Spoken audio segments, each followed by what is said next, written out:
असाच त्यावेळेस ओला दुष्काळ पडला होता आणि त्याच्यामुळे विद्यार्थ्याची फीस माफ व्हावी म्हणून आम्ही त्यांचं शर्ट फाडलेलं आहे. इतकंच नाही तर लातूरामध्ये 5-5 दिवस लातूर बंद करण्याचं काम आमची ही सगळी तरुण मंडळी करत होती. आज सगळी कुठल्या ना कुठल्या क्षेत्रामध्ये हे काम करत आहेत. पण ते एका दिवशी तुम्हाला हे चमत्कार तुम्हाला दिसल्याशिवाय राहणार नाही. आम्ही कुठं जरी गेलो, आमचा विद्यार्थी, आमचा शेतकरी संघटनेचा, आमचा किसान पुत्र तुम्हाला चमत्कार करून दाखवल्याशिवाय राहणार नाही. अन्याय अत्याचार आम्ही सहन करणार नाहीत. आणि म्हणून आम्हाला असं म्हणावं लागतं की मागता न गेली भीक म्हणून मास्तर केशी. आम्हाला जर कुठं जर पैसे जर उसने मागायची वेळ आली तर आमची किंमत शून्य होते. आम्हाला मान खाली घालावं लागते आणि म्हणून आम्हाला कुठंतरी नोकरी करण्याचं पाप आम्हाला करावं लागतं. आम्ही खरं तर गुलाम आहेत. ही गुलामी आम्हाला फक्त पत्करावं लागली. शरद जोशीचं विद्यार्थ्यांना पत्र होतं, ते पत्र वाचलं तर तुमच्या आणि माझ्या अंगावर काटे येतात आज सुद्धा आणि डोळ्यामध्ये पाणी सुद्धा येतं की तू लाखात एखाद्याच्या शेतकऱ्याच्या पोराला अभ्यास करण्याची, विचार करण्याची जी संधी भेटलेली आहे ती किमान तू दौडू नको, असं शरद जोशींनी विद्यार्थ्यांना पत्र लिहिलं होतं. ते जर पत्र तुम्ही जर आज सुद्धा जर वाचला तर तुम्हाला तुमच्या पोराचं शिक्षण, तुमच्या पोराचे हाल, तुम्हाला तिथं विद्यार्थी दशेमध्ये काय करून खावं लागतं, कसं राहावं लागतं आणि त्याचे हाल काय अपेक्षा भोगावे लागतात हे आम्हाला माहीत आहे. आम्ही आज त्याचं भांडवल करत नाहीत. त्याच्या भांडवलावर आम्ही जगणारे माणसं नाहीत. आज साहित्यामध्ये, पत्रकारीमध्ये आणि कुठं काही माणसं असतील की त्याचं भांडवल करतात. मी असं स्पष्ट बोलणारा माणूस आहे. जे वाघमारेसारख्या माणसाला म्हणतो की तुम्ही एकच पुस्तक लिहिलं, तुमचा आठवणीचे पक्षी नावाचा तुमचा जो कांबळे, प्रई सोनकांबळे आहे, त्यांनी सुद्धा एकच पुस्तक लिहिलं, आपल्या बापाचं, आपलं गरिबीचं दुःख मांडलं आणि त्या दुःखाचं भांडवल करून यांनी पुरस्कार घेतले. बरोबर आहे. हे पुरस्कार घेऊन पण पुन्हा पुस्तक लिहिलं का? नाही. ग्रामीण चळवळी झाल्या, ग्रामीण साहित्यिक म्हणून ते नावारूपाला आले, परंतु ते आपल्या बापाचं, आपल्या दारिद्र्याचं दुःख मांडतात. त्या दुःखावर तुम्हाला जर खरं जर काही म्हणजे जर काही फुंकर घालायचे असेल, त्या तुमच्या बापाचा जर तुम्हाला जर काही तुमचं जर काही कर्जातून मुक्त व्हायचं असेल, समाजामधून जर काही मुक्त व्हायचं असेल तर त्याच्यासाठी कुठंतरी तुम्ही चांगलं काम करा. त्याच्यासाठी तुम्हाला कुठंतरी हातभार लावा आणि चांगल्या कामं करत असताना तुम्हाला माणसं चांगली भेटतात. आपण जर चांगले गुण, 99 गुण तुमच्याकडे चांगले, एखादा दुर्गुण असू शकतो कुण्या माणसामध्ये, ते एक गुण तुमचा जर बाजूला ठेवला तर बाकीचे 99 गुण तुम्ही त्याच्या अभ्यासात बघा आणि नंतर मग तुम्ही त्या माणसाकडे पहा. तुमच्यामध्ये सुद्धा सगळे जर आपण चांगले जर सगळ्या माणसाची जर गुण घेतली तर नक्कीच आपला एका दिवशी आपला विकास झाल्याशिवाय राहणार नाही. आणि म्हणून मला असं सांगावंसं वाटतं की शाहू कॉलेजमध्ये आमची जी काही 500-400 मुलं जी मंडळी होती, ती शेतकरी संघटनेचा बिल्ला लावून आम्ही काम करणारी माणसं होतो. यांनी आमच्यासाठी तिथं डांबराने नावं टाकलेली आहेत. शेतकरी संघटनेची नावं कॉलेजच्या कॅम्पसमध्ये, बसवेश्वर मंगल कार्यालय असेल, बसवेश्वर कॉलेज असेल, दयानंद कॉलेज असेल, लातूरामधलं इंजिनिअरिंग कॉलेज असेल, मेडिकल कॉलेज असेल, सगळी महाविद्यालय आम्ही बंद करत होतो. एक अत्यंत तरुण आणि एकही रुपया, विशेष म्हणजे आम्ही भ्रष्टाचार करत नव्हतो, आजही करत नाहीत आणि करू देत सुद्धा नाहीत. रुपया सुद्धा कुणाचा आम्ही आगाऊ घेत नाहीत, रुपया कुणाचा आम्ही खात नाहीत आणि कुणाला खाऊ पण देत नाहीत. ही माझी ग्वाही देतो. एवढंच नाही तर 15 वर्षाचा गावातला सरपंच मी पाडलेला आहे. 15 वर्ष ज्याची सत्ता गावामध्ये होती तर ती सत्ता मी फक्त 100 रुपये माझा खर्च आहे, घरपट्टी आणि माझी नळपट्टी भरून मी माझं म्हणजे तिथं ग्रामपंचायतमध्ये मी काम केलेलं आहे. एवढंच सांगत नाही. शाहू कॉलेजचं इलेक्शन तुम्हाला आजकाल माहीत असेल. आता इलेक्शन कशा पद्धतीनं होतात तर त्या शाहू कॉलेजमध्ये 20 रुपये माझा खर्च आहे.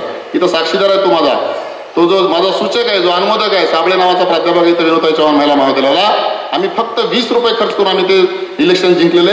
आणि त्याचे खरे जर कोण असतील तर ते अच्युत बापू गंगणे, राम कराड आणि राम चव्हाण, ही 3 मूर्ती आहेत की त्या 3 मूर्तींनी शाहू कॉलेजमध्ये बिल्ला लावला आणि त्यांनी काम केलं. आम्ही शेतकरी संघटनेचे बिल्ले लावून तिथं विद्यार्थी म्हणून आम्ही जात होतो.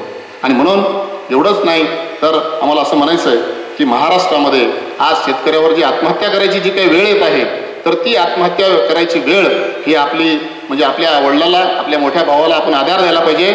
आणि ही का वेळ आपल्यावर येत आहे याचं जर खरे जर काही कारणं असतील तर ते कारणं या किसान पुत्राच्या मेळाव्याच्या माध्यमातून आपल्याला ते कारणं मिळतील. आणि आपण जर सुज्ञ असाल, आपण जर तुमच्या लेकरांना तुम्ही जर चांगल्या पद्धतीचं जर शिक्षण द्याल तर तुमच्या लेकरावर सुद्धा ही वाईट वेळ आपल्याला येणार नाही. शिक्षण हे वाघिणीचं दूध आहे आणि ते जर दूध आपण प्राशन केलं तर आपण गुरगुर केल्याशिवाय राहणार नाही. अन्याय अत्याचार आपण सहन करणार नाही. आणि तुम्ही कलेक्टरला असाल, मंत्र्याला असाल, मुख्यमंत्र्याला असाल, अशा सगळ्या माणसाला सुद्धा तुम्ही म्हणजे तिथं एक वेळ तुम्ही आणू शकतात, त्याला निर्णय यायला भाग पाडू शकतात. ही एवढी ताकद आपल्या या किसान पुत्रामध्ये आहे. आज जगाचा रे पोशिंदा तुझे पाटील रे पोट, आई तर खाऊच्या घरी दया दुधाचे लोट. आणि म्हणून ज्यांची बघा तुम्ही आज शेतकऱ्याचं म्हणलं की त्याचे वाईट दिवस आहेत. त्या शेतकऱ्याचं म्हणलं की आज शेतकऱ्याची मुलगी कोणी करायला तयार नाही, शेतकऱ्याच्या कोणी मुलाला बायको द्यायला कोणी तयार नाही, इतकी वाईट अवस्था आणि म्हणून आपल्यावर येत आहे. आणि म्हणून ती वाईट वेळ आपल्यावर येऊ नये. मला संयोजकांनी जी वेळ दिलेला आहे अत्यंत 5 मिनिटं वेळ दिलेला आहे. आणि म्हणून मी माझं जे लांबत चाललेलं जे काही माझं असेल तर मी थोडक्यात आटोपतो. आणि म्हणून मला ते आताच सस्तापूरने ते भगतसिंगाचं त्यांनी नाव काढलं आंदोलनाचं, म्हणून भगतसिंगावरली एक मला कविता आठवली. आत्ताच मला भगतसिंग भेटला, आत्ताच मला भगतसिंग भेटला, गालातल्या गालात गुलगुल हसला. आत्ताच मला भगतसिंग भेटला, गालातल्या गालात गुलगुल हसला. आणि देशातला दहशतवाद पाहून ढसाढस रडला, देशातला दहशतवाद पाहून ढसाढस रडला. जय हिंद, जय महाराष्ट्र. त्यानंतर मनोज इंगळे सरांना मी विनंती करतो की कृपया त्यांनी आपलं मनोगत व्यक्त करावं. राजा होऊन गेला जगात शिवाजी महाराज. त्याच्या राज्यात फक्त आपण असं विचारू शकत होतो की तुमचं कसं चाललंय. आता मात्र तुम्ही कसं स्वस्ताय. मी एक व्यापारी आहे, माझं बरं चाललेलं आहे, पण शेतकऱ्यांचं जे चाललेलं आहे सध्या ते बघवत नाही. त्याच्यासाठी म्हणजे ह्या आंदोलनातला प्राथमिक शाळेतला विद्यार्थी म्हणलं तर हरकत नाही, मी काय भाषण देणार नाही. मी तुमच्याबरोबर एक चर्चा करतो की गावात सगळ्यात चांगली गोष्ट काय असते. कुठल्याही गावात जर गेलात, खेड्यात जर गेलात तर सगळ्यात चांगली गोष्ट असते मंदिर. ते मंदिर का सगळ्यात चांगलं आहे, तेवढी चांगली शाळेची का इमारत नाही, तिथले रस्ते का नाहीत सांगा. त्याचं एकमेव कारण आहे की रस्ते, शाळा, तलाव, पाझर तलाव हे गुत्तेदारांनी केलेलं आहे. ही वेळ आहे आता की गुत्त देणं सोडा, त्याच वेळी तुमचं मंदिर का चांगलं असतं त्याचं एकमेव कारण आहे की मंदिरात एक एक वीट लावताना, एक एक दगड लावताना प्रत्येक जण जातीनं हजर असतो. किसान पुत्र आंदोलन हे मंदिर बांधायचं काम आहे. याच्यामध्ये प्रत्येकाने आपली वीट लाव,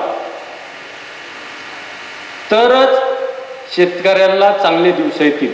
एवढं बोलून मी थांबतो.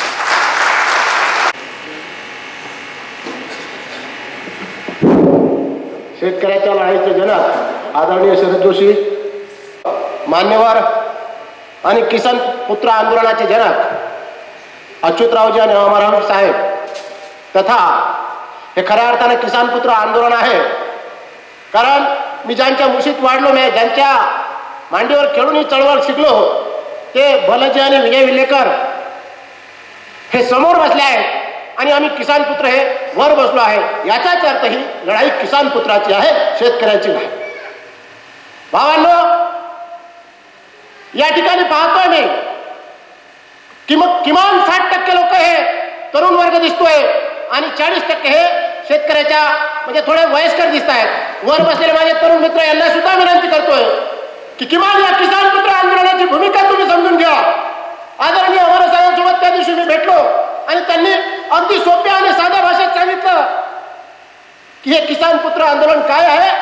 तर आम्हाला समजलंय शेतकऱ्याचं दुखणं काय आहे, शेतकऱ्याच्या पायातल्या बेड्या आम्हाला समजल्या आहेत आणि मी ती सोडायला चाललोय.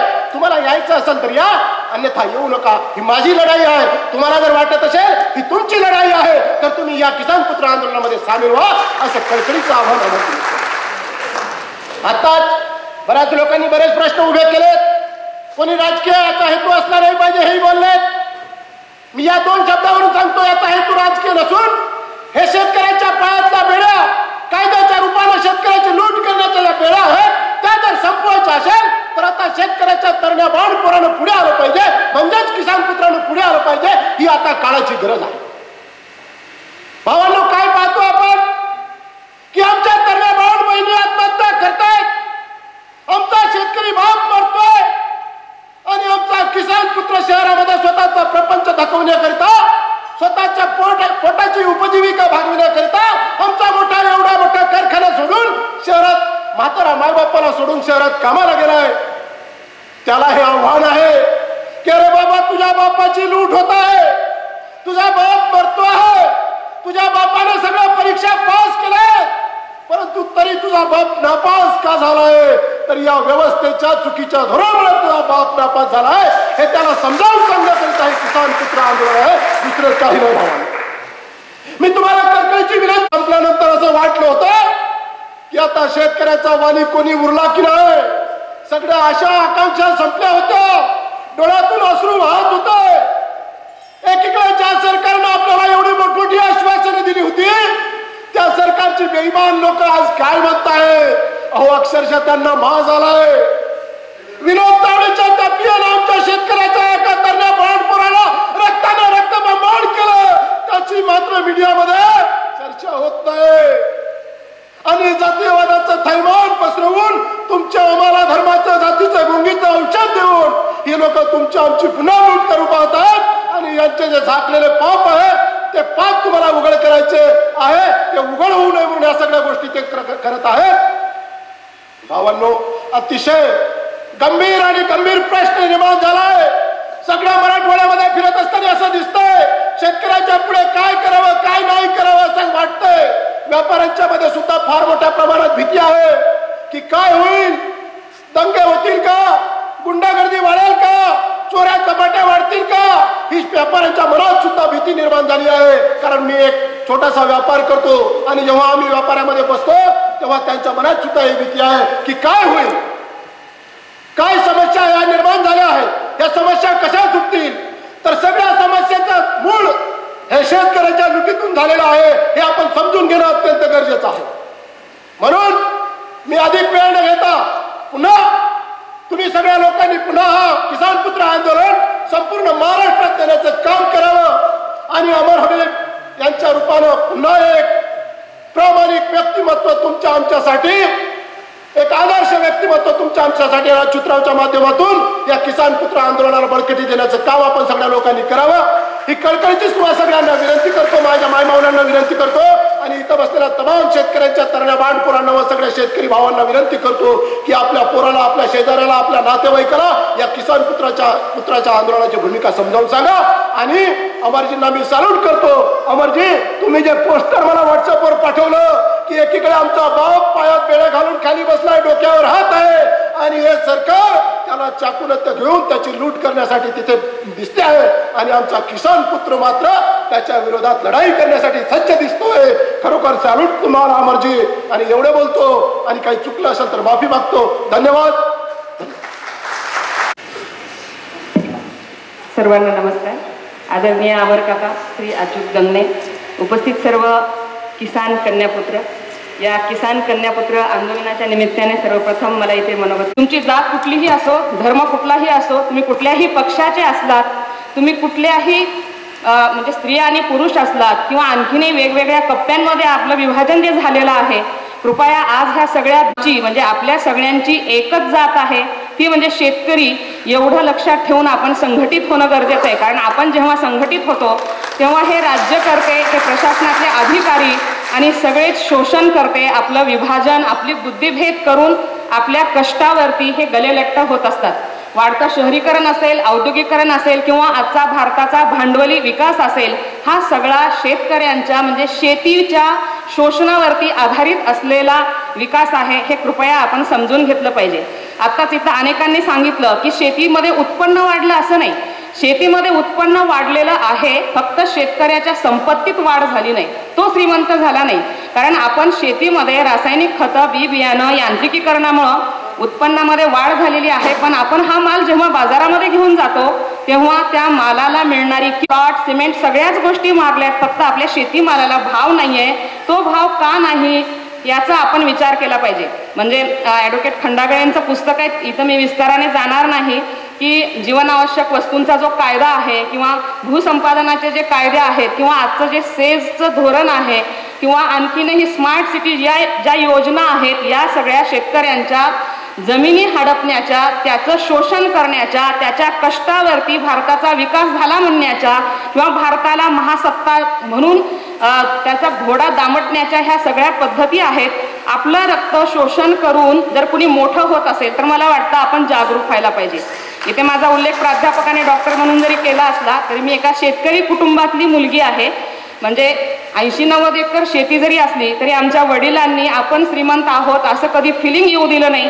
पंचपक्वान्नाचं ताट वाढलं, पण जून-जुलै महिन्यामध्ये त्यांचं असं मत होतं की वर्गातल्या सगळ्या मुलांना वह्या पुस्तकं मिळाल्याशिवाय तुम्हाला वह्या पुस्तकं मिळणार नाही. सारखं ते म्हणायचे आभाळाकडे बघा. म्हणजे वीटभट्टी होती, मे मध्ये पाऊस पडला तर वीटभट्टीचं नुकसान, आणि जून-जुलैमध्ये पाऊस नाही पडला तर ऑगस्टपर्यंत पुस्तकं मिळायची नाहीत. हे फिलिंग जे होतं शेवटपर्यंत त्यांनी स्लीपरच वापरला, धोतर फाटल्याशिवाय दुसरं धोतर घेतलं नाही. आणि मुलींना आणि मुलांना आपण शेतकऱ्याचे लेकरं आहोत हे दिवसातनं 10 वेळेस सांगायला ते कमी करायचे नाही.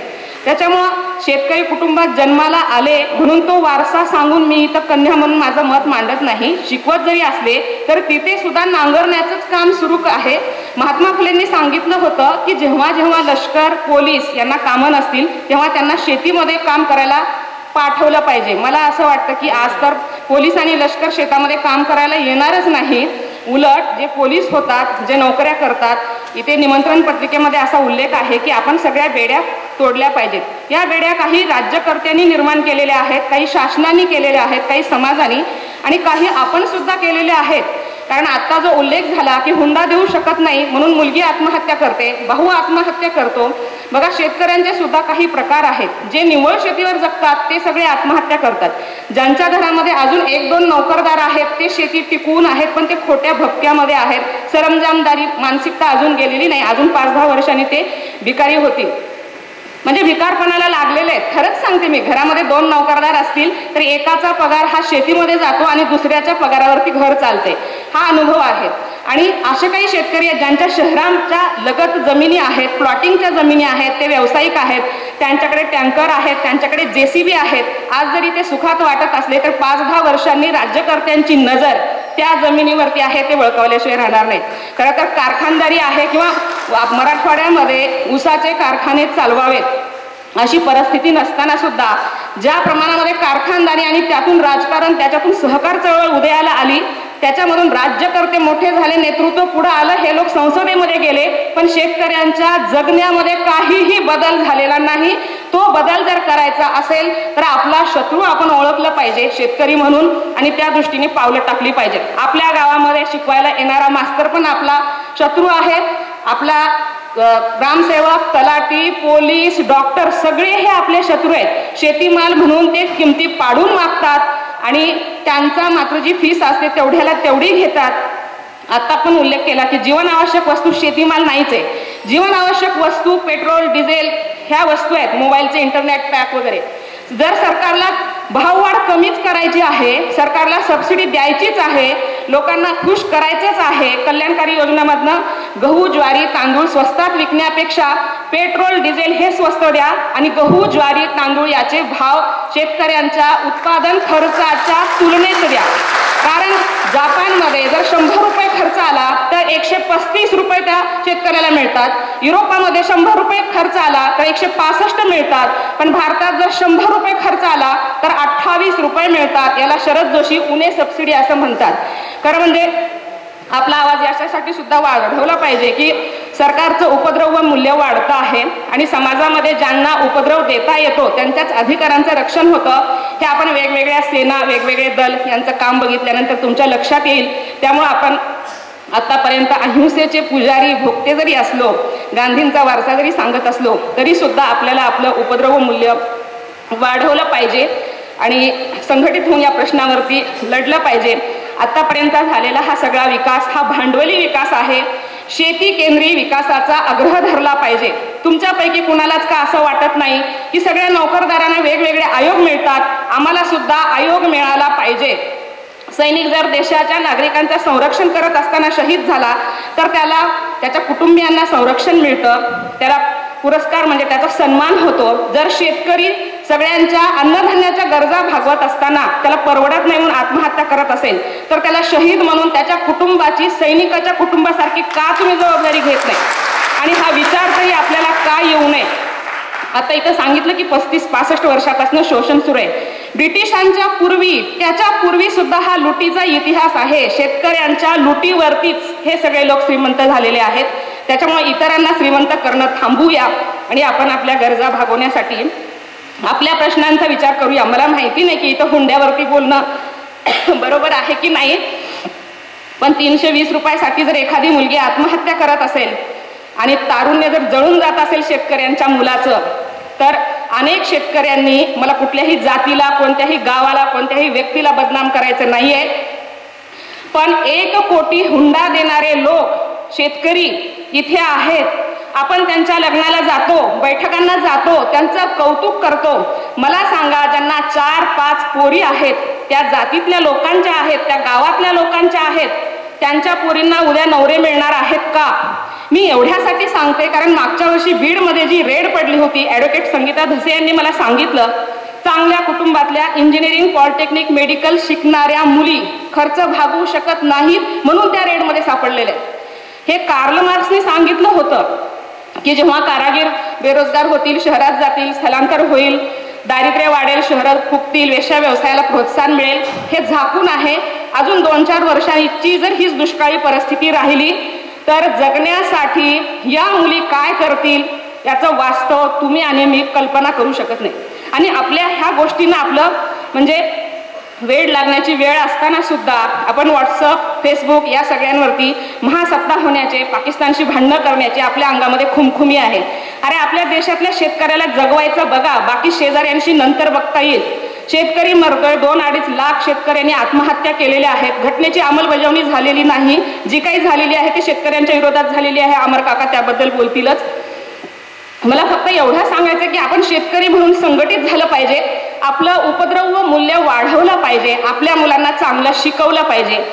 मी तुम्हाला सांगायला मला आवडेल की शहरामधली